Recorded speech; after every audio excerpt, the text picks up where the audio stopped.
ওই মানুষটা মরার পরে আরো 5টা পুরস্কার পাবে, যে বেশি কোরআন তেলাওয়াত করবে। ও বন্ধু, ও নবীর পাগলের দল, ইন্তেকাল করার পরে 1 নাম্বার পুরস্কার, আপনারা যখন মানুষকে বিসমিল্লাহি ওয়া আলা মিল্লাতে রাসূলিল্লাহ বলে কবরে শোয়া দেন, আমি জানতে চাই ওই কবরে কোনো বিছানা দেননি, লেপ দেননি, তোষক দেননি, কোনো আলো দেননি, বাতাস দেননি, কোনো কিছু কবরের মধ্যে দেন না। আমার নবী কই উম্মত, ও আমি নবীর উম্মতের দলেরা, এই যে কোরআন তেলাওয়াত করেওয়ালা ব্যক্তি যদি মারা যায়, মারা যাওয়ার পরে গো আমার আল্লাহ রহমতের 3জন ফেরেশতা দিয়া ওই কবরের মধ্যে জান্নাতি বিছানার ব্যবস্থা করে দেয়। ও নবী গো, কবরে গেলে 2 নাম্বার পুরস্কারটার কথা জানতে চাই। আমার নবী বলে কোরআন তেলাওয়াতকারীটা যখন কবরে যাইব, ওই কবরে আলো নাই, বাতাস নাই, ওই কবরটা ঘোর অন্ধকার। আল্লাহর ওই বান্দা যদি বেশি বেশি আল্লাহর কোরআন তেলাওয়াত করে গো, আমার আল্লাহ কোরআনের নূর দ্বারা তার কপালটারে আলোকিত করে দিব। হঠাৎ করে দেখব অন্ধকার কবরের মধ্যে আলোর কোনো অভাব নাই।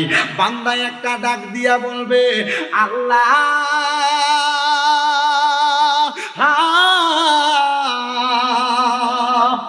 ও আল্লাহ, আমার কবরটা তো ঘোর অন্ধকার ছিল, এই কবর আলোকিত হইল কেমনে?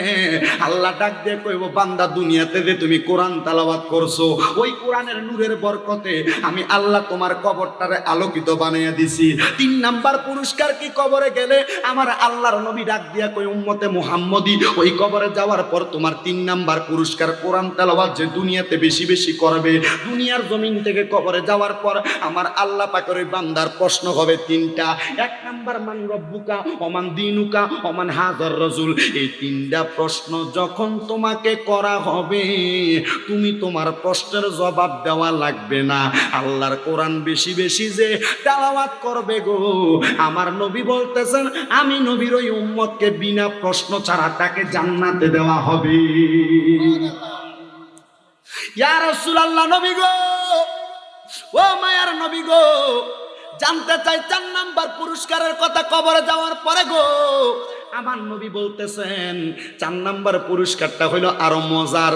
ইয়া রাসূলুল্লাহ, 3 নাম্বার প্রশ্ন করার পরে 4 নাম্বার যখন আপনাকে কবরের প্রশ্ন সহজ করে দিবে, 3 নাম্বারে ওই কবরের 3টা প্রশ্ন করার পরে আপনার সামনে একটা রাস্তা দাঁড়ায়া যাবে, ফুলসে রাতের রাস্তা। ওই রাস্তাটা এমন চিকন, এমন চিকন, এমন চিকন, হীরার চাইতে ধারালু। ওই রাস্তাটা দুনিয়ার মানুষ এমনে পার হইতে পারবে না। আল্লাহর নবী কয়, যারা বেশি বেশি কোরআন পড়ব গো, আমার আল্লাহ পাক রব্বুল আলামিন ওই ফুলসে রাতের রাস্তাটা তারে বিজলির মতো পার করে দিব। বলেন সুবহানাল্লাহ। সে চিন্তা করা লাগবে না, আল্লাহর কোরআন তেলাওয়াতকারী ফুলসে রাতের রাস্তার সামনে দাঁড়াইলে চক্ষু বন্ধ করে শুধু পড়ব বিসমিল্লাহির রহমানির রহিম। পড়তে দেরি হবে, বিদ্যুৎ যেইভাবে আকাশের মধ্যে চমকায়, বিজলিটা চমকাইতে যেই সময় লাগে, তার চাইতে দ্রুত গতিতে তারা ফুলসে রাত পার করব। ইয়া রাসূলুল্লাহ, নবী গো, ও মায়ার নবী, দয়াল নবী, 4 নাম্বারের পরে 5 নাম্বার পুরস্কারটা কি নবী গো? আমার নবী বলে, যারা দুনিয়াতে বেশি বেশি কোরআন তেলাওয়াত করবে, আমার আল্লাহ ঘোষণা করেছেন, ফাদাখালাল জান্নাতা।